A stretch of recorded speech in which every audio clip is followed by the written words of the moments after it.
کہ بیٹیاں جو ہیں بڑی نعمت ہیں، لیکن بیٹیاں اگر دین کے ڈھانچے میں اگر پروان چڑھتی ہیں نا تو پھر اس کا حصہ سنیے۔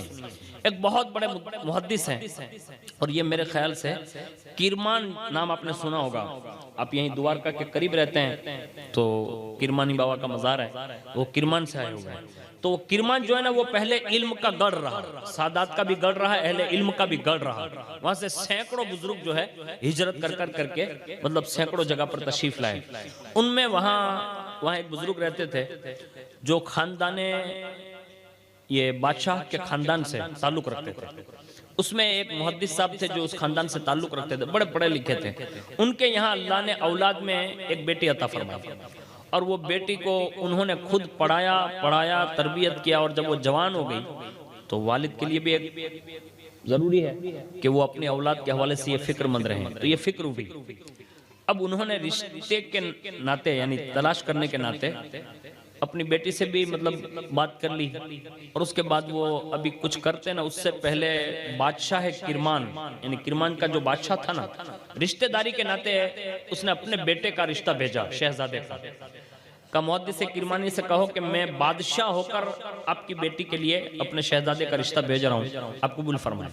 اب وہ وزیر جو تھا نا وہ آیا اور حضرت محدث کرمانی علیہ رحمہ سے کہا کہ حضور کہ آپ بادشاہ کے رشتے کو قبول فرما لیں، بادشاہ نے یہ کہلوا بھیجا ہے۔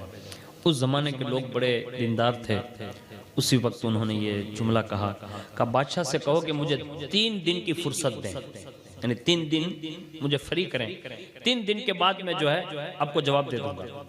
اب یہ وزیر تو چلا گیا، اب انہوں نے اپنی بیٹی سے بات کر کے پھر وہ اپنے تلاش میں نکل گئے، اور پہلے ہی دن اسے ایک لڑکا مل گیا اور وہ مسجد میں نماز پڑھتا ہوا ملا، یعنی نمازی ملا۔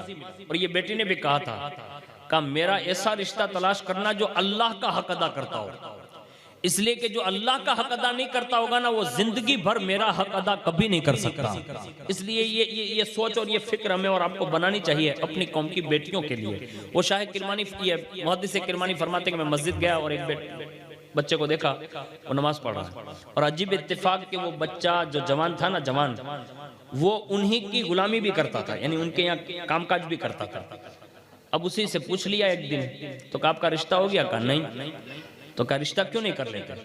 تو کہا حضور مجھ غریب کو کون بیٹی دے گا، یعنی میرے ساتھ رشتہ کون کرے گا؟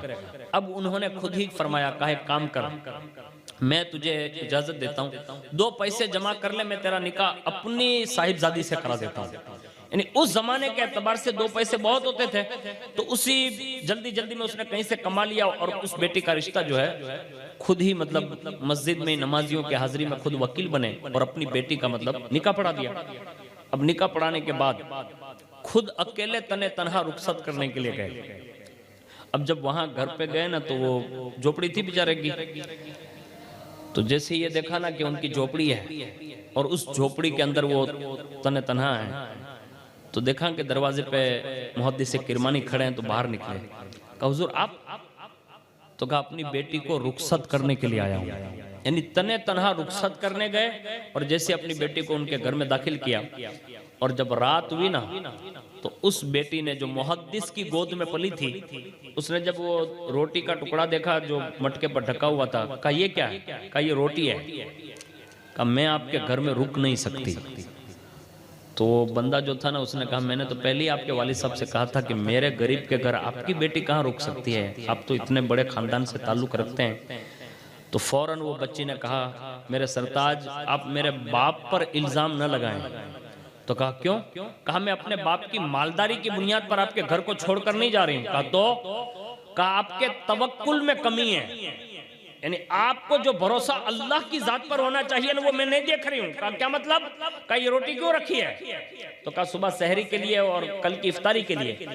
تو فرمایا جس جوان کو کل کے لیے اللہ کی ذات پر بھروسہ نہ ہو میں اس کے ساتھ زندگی نہیں گزار سکتی، اب یا تو یہ روٹی رہے یا تو میں رہوں۔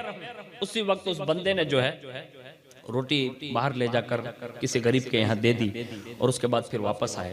ایک زمانہ بیت گیا، اور ایک زمانے کے بعد اللہ نے ان کے یہاں جو بیٹا دیا نا دنیا اس سے عبداللہ ابن مبارک کے، تو یہ بیٹے جب ہوئے نا تو ان کو یہ شان ملی ہے کہ یہ بڑے ابدالوں میں ان کا شمار ہوا ہے. تو میں کہتا ہوں جب ماں اس طور پر اور والد اس طور پر اپنی زندگی کے ایام گزاریں اور اللہ کی ذات پر توکل کرتے ہیں نا تو اللہ پھر ایسے انوکھے بیٹے ان کی گود سے نمودار فرماتا ہے. اب ہماری قوم کو بھی چاہیے کہ کچھ نہ صحیح، میں زیادہ بات عرض نہیں کرتا، لیکن کم از کم ہماری قوم کی بیٹیوں کو فرض علوم جتنے بھی ہیں نا ان سب سے تعلق رکھنا چاہیے. اور ہمارے جوانوں کو بھی یہ چاہیے نماز، روزہ، حج، زکوٰۃ، اس طرح کے جو فرض ہے ان پر کوشش کریں. اور اس کے بعد کسی عالم دین سے اگر تعلقات ہو تو کچھ ضروری باتیں اور خاص کر کے عقائد کے معاملات میں اس دور میں بڑی ضرورت ہے. صحابہ اور اہل بیت اطہار کے حوالے سے جتنی معلومات آپ کو فراہم ہو سکے نا اتنی معلوم کیجئے. انشاءاللہ آپ کا ایمان بھی سلامت رہے گا اور انشاءاللہ آپ کا عقیدہ بھی سلامت رہے گا.